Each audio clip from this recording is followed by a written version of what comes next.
Hey FPL managers, it's Josh here from FPL Hawley. It's great to be back after the last international break of 2025. Now we enter the silly season of FPL. Who's as excited as me? Before the international break, I said I wanted to break into the top 200k and I just snuck in game week 11. I got 49 points and that was a 75k green arrow for me, and I'm now sitting at 145k overall rank. So today I'm going to be breaking down my game week 11 performance, 3 crucial lessons from game week 11, including whether Thiago is now a must-have, the international break injury watch that's caused me to have 3 flagged players, and my complete strategy for navigating game weeks 12 to 16, which includes the big AFCON transfer refresh. So let's dive in.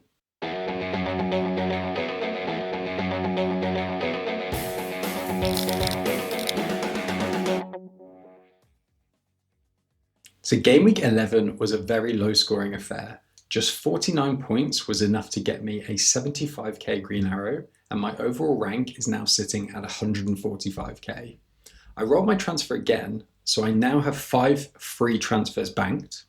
And then luckily, I have enough flag players to be keeping me busy with those. But I'll get to that dilemma later. First, let me walk you through my heroes and villains of game week 11. Starting with my double Palace defence, these guys have just continued to deliver for me. 14 points combined between Munoz and Richards, and I finally got Chris Richards' DEFCON points in my starting 11 rather than watching them rot on my bench. Saka was my hero of the game week. He got me 12 points and he's still only 17% owned, making him a massive differential for me. João Pedro scored again, and I cannot tell you how vindicated I feel for sticking with him through this fixture run. I was so close to selling him, but I got lucky and I'm glad that I didn't. Now, my captain Haaland reminded us he's still human by missing a penalty, but then he went and scored an open play goal anyway, because that's what elite players like Haaland do. He got 8 points, not spectacular, but it was solid enough. And now for my duds, and this is where my week gets a little bit complicated. So Semenyo missed a penalty, and then he's now flagged after limping off during international duty. I've got so much value tied up in Semenyo. I think I bought him at like 7.2, 7.3 million. And Bournemouth's upcoming fixture run looks really nice. But Semenyo himself is not in great form. And that flag now has me questioning how many weeks, if he is out, is enough to justify selling him, or do I just hold him and sit him on my bench for a couple of weeks? I'm going to have to wait and see on that for Friday's press conference and see if Iraola gives us any information to work with. Enzo Fernandez, who's also flagged for me.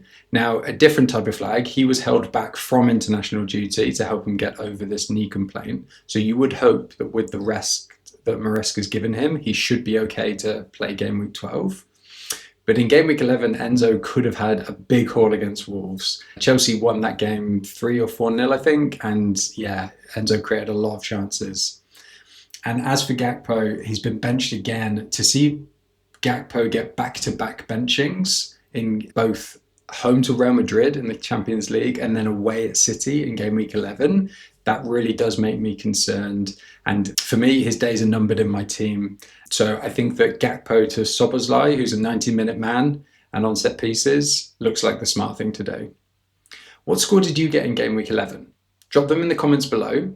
I want to know if anyone else is riding this green arrow wave with me. Okay, so my big 3 takeaways from game week 11 that are shaping how I'm thinking about the next few game weeks. Now, first up, is Thiago now a must-have as your third striker? I discussed Thiago and Danny Welbeck in my last video, and I said that for me, even though Welbeck has the highest ceiling, Thiago was my preference. And I certainly feel vindicated with that after his game week 11 performance. So Brentford put an expected goals on Newcastle of 2.64, and Thiago himself registered 1.2 expected goals. So he's getting nearly half of the entire team's XG. And at just 6.3 million, Thiago is the 3rd most informed striker in FPL and is averaging just 1 point per game less than Haaland over the last few weeks.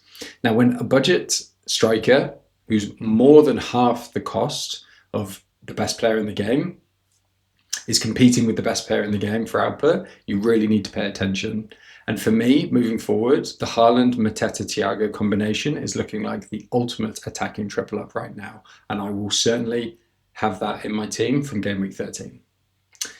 Second, are Villa assets back on our FPL radar?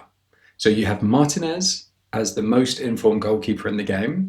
Cash and Dean both look like really attacking fullbacks with potential for clean sheets. And Emi Buendia is someone that I'm keeping an eye on myself. He has only started 4 games, but has already got 3 goals and 2 assists. And at just 5.3 million, could Buendia be the must-have Villa attacker and also a great enabler? But just a note on Aston Villa, here's the reality check. That 4-0 scoreline that they got against Bournemouth in game week 11 was flattering. Villa only actually registered 1.7 expected goals, and they actually had an expected goals against of 1.6. Now, a lot of that, I think 0.8 of that for Bournemouth would be from Semenyo's missed penalty, but that game could have quite easily been a 2-2 draw or a 2-1. So while Villa assets are tempting, I'm not getting too carried away just yet, but Buendia is definitely on my watch list. And third, that new manager bounce continues to deliver. West Ham got back-to-back wins, generating over 3xG in game week 11. And Dyche got his first win for Forest against Leeds, generating 2.55 xG. Both of these managers are making immediate impacts. And again, West Ham and Forest assets are back on my radar, I'd say. Not my watch list, but definitely my radar. And Wolves have finally appointed their new manager, Rob Edwards, who came from Middlesbrough in the Championship. You may remember him because he brought Luton Town up a couple of seasons ago. He didn't fare particularly well in the Premier League with Luton. You do wonder as well if this appointment has one eye on preparing for next season in the Championship. But hey, let's see if Rob Edwards can work some of his magic. Right, this is where things get chaotic. Let me break down the 3 big injury concerns affecting my team and potentially yours during this current international break. So the big one is Gabriel's groin injury. If you're at all engaged with FPL, you would have no doubt seen that Gabriel went off clutching his groin during Brazil's first game during the international break. The groin injury was confirmed post-match by the Brazil manager Carlo Ancelotti. And groin injuries can be quite troublesome. And apparently, Gabriel was seen holding his groin further up his leg, and that is not a good sign because apparently the higher up the leg, the worse the tear can be. And that could potentially be a grade 2 tear, which could have Gabriel sidelined for 3 to 6 weeks. And that's not just a minor knock. A 6-week stint would be a major chunk of the season, particularly around Christmas when we have some midweek fixtures as well. A lot of managers are already mass selling Gabriel right now, and I'm going to take a different approach. I'm going to hold for as long as I possibly can. For me, Gabriel would be a season hold player. I wouldn't look to sell him at all unless I really had to. He has been absolutely exceptional. So what I need to do is try and get as much information as I can in the press conferences from Arteta. And I need to consider how many games Gabriel would potentially need to miss before I'd sell him. And that's the key question I need to get clear in my head. With regards to my team, moving forward, my plan was to have just single Arsenal defensive cover because the Arsenal fixtures do turn now. And I wanted to sell Raya and hold Gabriel. However, if I am forced to sell Gabriel, and I think that would need to be if he was confirmed out for more than 2 games, I think possibly 3 would be the tipping point for me, my move would be for either Virgil van Dijk or Gvardiol at Man City. Munoz is a popular option, but I already have him. And a sideways move to Timber could also make sense if I wanted to stick with that double Arsenal defence. But as I said, I'd be happy to hold Raya. But Raya and Timber are very different players. Raya's ceiling is 6. Timber can get you a double-digit haul with his attacking return. The other question you want to have, though, as well, is a Gabriel-less Arsenal defence. Is that a compromised defence? Are they going to be as strong defensively as a unit without Gabriel? My gut says no. And as Gabriel is the left-sided centre-back, Hincapié is fairly new to the club and we haven't seen much of him. I assume he would come and slot in at left-sided centre-back. So it remains to be seen how the Arsenal defence would function as a whole without Gabriel. So Gabriel will be assessed ahead of game week 12. We need to wait for further news. I would encourage any FPL managers to be considering your options rather than scrambling on Friday night if we get confirmed that Gabriel is going to be out for, say, 4 to 6 weeks. And next up, a very similar challenge with Antoine Semenyo. He was also injured while on international duty for Ghana. Now, the slight difference with Semenyo was it seemed that this ligament sprain he had was a known injury and that he aggravated it. So I'm sure Iraola and Bournemouth are delighted with that. But Semenyo, again, for me, is another potential season hold. And this is testing my resolve. I mentioned earlier in the video, Semenyo's form hasn't been great, and he did miss his penalty in game week 11. For me, I don't have either Mbeumo or Bruno. So from my team perspective, an easy sideways move could be from Semenyo to a Man United asset.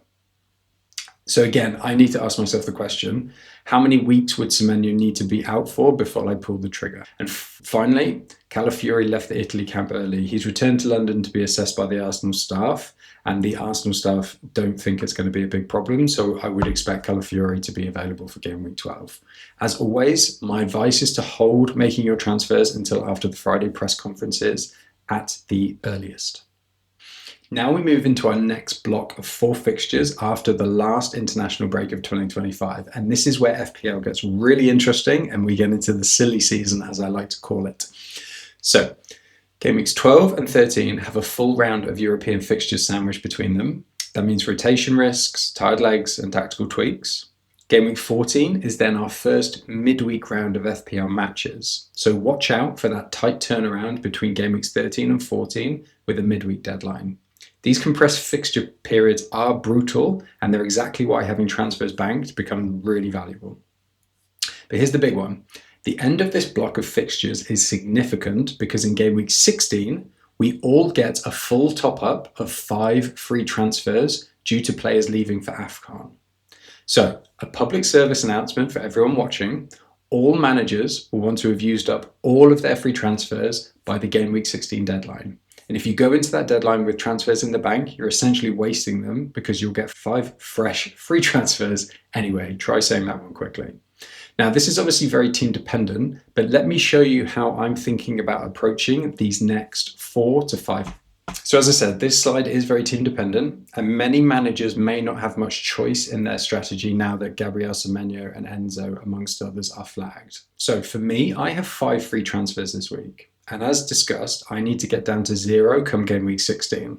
So I basically have 5 game weeks to use 9 free transfers. My maths might be slightly off there, but you get the idea. I've got to make moves over the next 5 game weeks. Now, let me break down the 2 main approaches you can take here.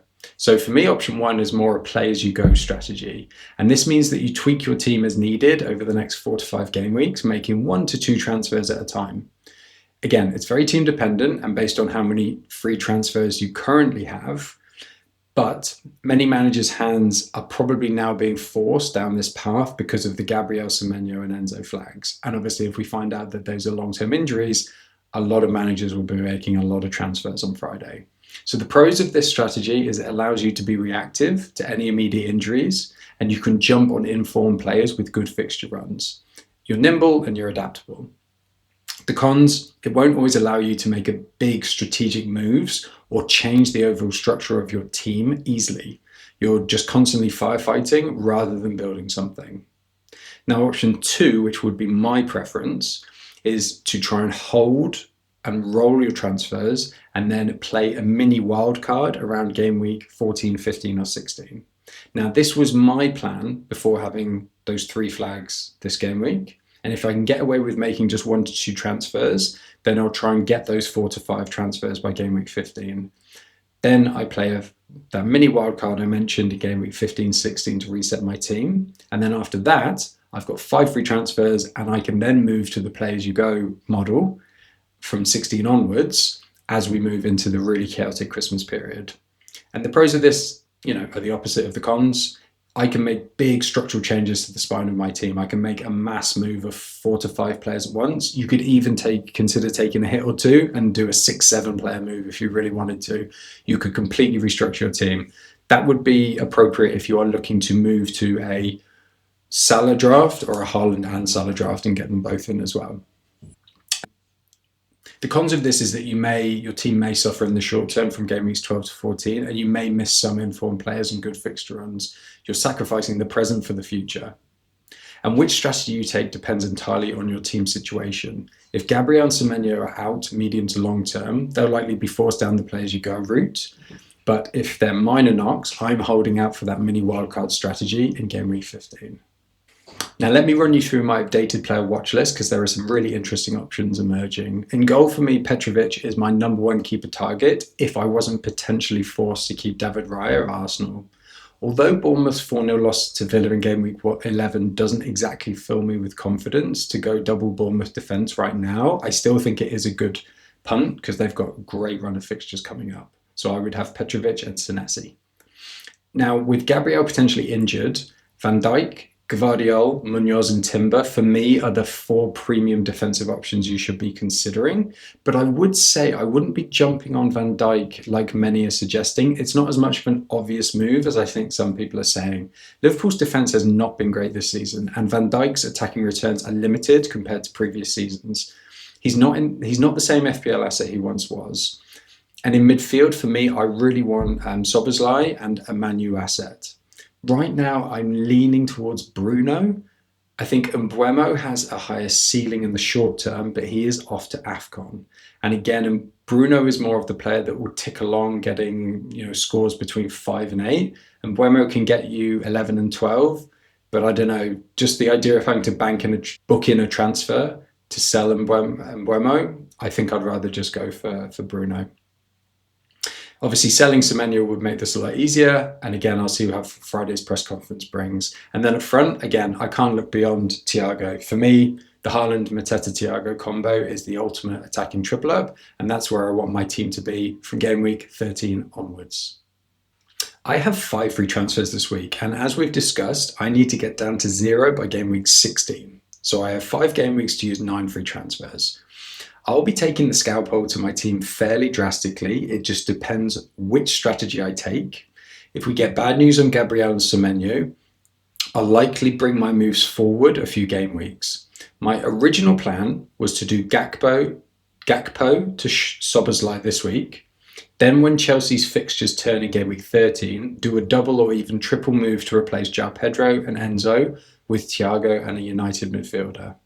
If Gabriel and Semenyo are medium to long term, I'll likely move them to Gvardiol and Bruno and possibly do Gakpo to Szoboszlai as well. 3 transfers in 1 week, but sometimes you just got to be aggressive. Now let's talk captaincy for game week 12. This one is tough. Saka at home in the North London derby is really tempting. But Newcastle are not in great form recently, and Haaland continued his red-hot streak by putting Italy to the sword over the international break. I'm not sure if I can dare to bet against Haaland. And again, I'd probably just look to consolidate my rank. But if I had Salah, I think I'd be putting the armband on him with Forest at home. Now, looking ahead, Haaland at home to Leeds in game week 13 and Sunderland in game week 15 are no-brainers for the captaincy. I will be keeping an eye on Palmer's return from injury as well. He could be a really nice differential. And as I've got the transfers to make big moves, bringing Palmer in early could be really nice. And Bruno could be a captaincy punt as United have a few kind home fixtures coming up. What are your planned transfers for the upcoming game weeks? Drop your strategy into the comments below. I'd love to hear how you're navigating this current minefield. So here we are, my game week 12 setup, and look at all those flags in my team. I do expect my team to look a lot different from this by the deadline, or at the very least by game week 13. I know where I want my team to get to. It's just a matter of how and by when rather than if. So, as I mentioned, if Gabriel is out short term, I may hold him and play double Palace defence away at Wolves. Even Rodon at home to Villa isn't a terrible fixture. And the same for Semenyo. He could just sit on my bench for a week or 2, but I would be nervous with both Gabriel and Semenyo on my bench in game week 12. I wouldn't mind Richards and Rodon playing, but if King was needing to come on, I just wouldn't be happy about that. It would also feel a bit crazy when I have 5 free transfers to get myself out of this mess. If I did Gakpo to Szoboszlai and then Semenyo, Enzo and Gabriel didn't play, that just kind of feels like madness. So I think I do need to be aggressive, but I also just want to be balanced as well. So as I said, current plan is Gakpo to Szoboszlai, but I Don't think that's going to happen anymore. And as for captaincy, I may keep it on Haaland, as I said. He's a safe play, but yeah, even João Pedro, where Burnley, has crossed my mind. They have some of the worst expected goals data, so that could be a decent punt. I've got 0.1 million in the bank and those 5 free transfers as I mentioned. So that's why I do like the Gakpo down to Szoboszlai move, because it frees up about 1 million and then I can make some changes as and when. But anyway, I'm in a strong position. I really can't complain. I've got my full 5 free transfers. I have to make at least one, and that's a really great position to be in. So, I'm delighted, even though I've got these flags, that I have the free transfers in the bank and that I won't be needing to take any hits. How's your team looking for game week 12? Let me know in the comments how many flag players you have. So there we have it. That's my game week 11 reviewed, and another green arrow moved me up to 145k in overall rank. I have 3 injury concerns to monitor over the international break, and my strategy for game weeks 12 to 16 is starting to take shape, even if Gabriel, Semenyo, and Enzo are all doing their bit to derail it. My approach remains the same. Stay patient and use my free transfers strategically. If you found this video helpful, make sure you're subscribed to FPL Hawley, because I make videos like this every single week. Clear strategy, no panic, just smart FPL made simple. I wish you and your FPL team an injury-free week, and best of luck in game week 12.